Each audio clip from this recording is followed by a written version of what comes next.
দাঁড়িয়েছেন গ্রামের শিল্পাঞ্চলের দেশব্যাপী সেই ঐক্যটাকে সকল রাজনৈতিক দল যুগপদের লড়াইয়ের মধ্য দিয়ে যারা আমরা জানবাজি করে লড়াই করেছি সেই ঐক্যটাকে চোখের মণির মতন করে আমরা ধরে রাখবো। দেশকে রক্ষা করবো, জনগণকে রক্ষা করবো, দেশের গণতান্ত্রিক ভবিষ্যৎকে আমরা রক্ষা করবো। এই কথা বলে সবাইকে সারা শুভেচ্ছা অভিবাদন জানিয়ে আমার বক্তব্য এখানে শেষ করছি।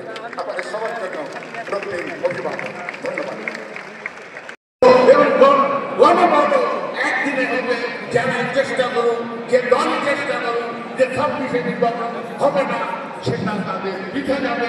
বাংলাদেশের মানুষ, বাংলাদেশের 18 কোটি জনগণ যারা তারেক রহমানের সাথে আছে, ইনশাআল্লাহ তারেক রহমান যেভাবে দেশ পরিচালনা করবে, তারেক রহমান যে নীতির সাথে শোনা দেবে, বাংলাদেশের সমস্ত রাজনৈতিক দল তার পক্ষে আছে এবং আমরা আছি। এই আশা ব্যক্ত করে আমি আমার বক্তব্য শেষ করলাম। খুদা হাফেজ। বাংলাদেশ জিন্দাবাদ। সম্মানিত বন্ধুগণ, বাংলাদেশের ইতিহাসে 7 নভেম্বর কেন হয়েছিল?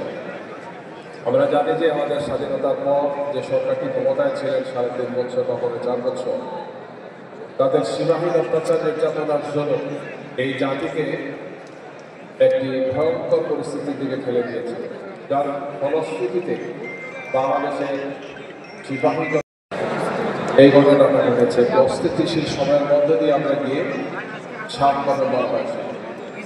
7 নভেম্বর আমাদেরকে ঐক্যবদ্ধ হতে শিখিয়েছিল, যেখানে জনগণ রাজপথে নেমে এসেছিল, সেনাবাহিনীর সাথে, সৈনিকদের সাথে সাধারণ মানুষ একাত্মতা ঘোষণা করেছে।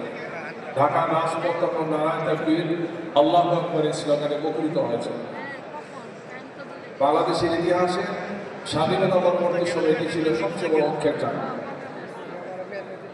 এবং সেই ঐক্য প্রতিষ্ঠা করতে সক্ষম হয়েছিলেন প্রেসিডেন্ট জিয়া রহমান।